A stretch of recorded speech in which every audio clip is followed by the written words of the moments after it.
Tabale Kunkan. Aux ovaires les plus nuisibles sont éjaculées des belles rumeurs. La grossesse devient visible, entretenue dans la savante erreur.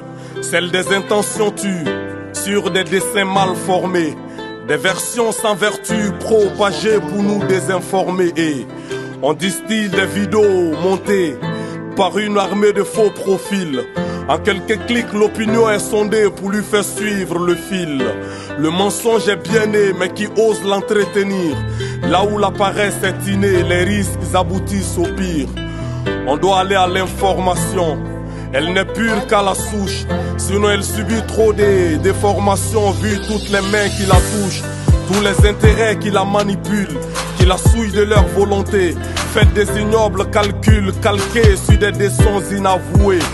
Mais on partage ce qu'on ignore pour récolter quelques vues qui aveuglent l'ego des torts que notre raison ne passe pas en revue. Les ondes des 1000 collines tourbillonnent sur chaque rumeur d'ici pour jeter de l'adénosine, nous rappelant le duel Hutu et Tutsi. Et elles ont opposé le Dogon au Peul, nos peuples dans leur union légendaire. Chacun se promène avec son linceul parce que la psychose est dans chaque bouffée d'air. La haine est dans chaque regard. La méfiance est devenue cet équerre qui tristement nous sépare. Parce que l'amalgame est dans chaque vocabulaire. Que le Peul est synonyme de terroriste, que rebelle a pour synonyme Touareg.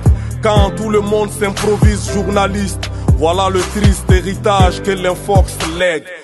Alors que chacun joue son rôle. Le droit à l'information est constitutionnel. La communication gouvernementale n'est qu'un hyperbole qui ne comble pas le vide de l'information réelle. Que la presse ne se presse pas pour le scoop. Informer n'est pas une course de vitesse, mais de toutes les données qu'elle recoupe, se redressera à la table de l'information cuite à la délicatesse. L'info est le maître de la conscience. Quand elle est polluée, la conscience l'est.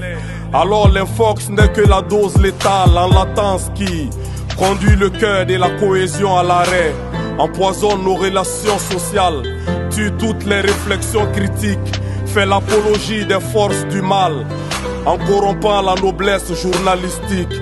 Le diffuseur des fake news est un empoisonneur qui oublie de sucer ses propres doigts. On ne peut pas construire la rumeur sans que l'amalgame n'en soit le toit. Personne n'est à l'abri, même ceux qui en ont fait un devoir. À la vérification de l'information, accordons un prix. Faites comme moi, checkez avant de croire. Faites comme moi, checkez avant de croire.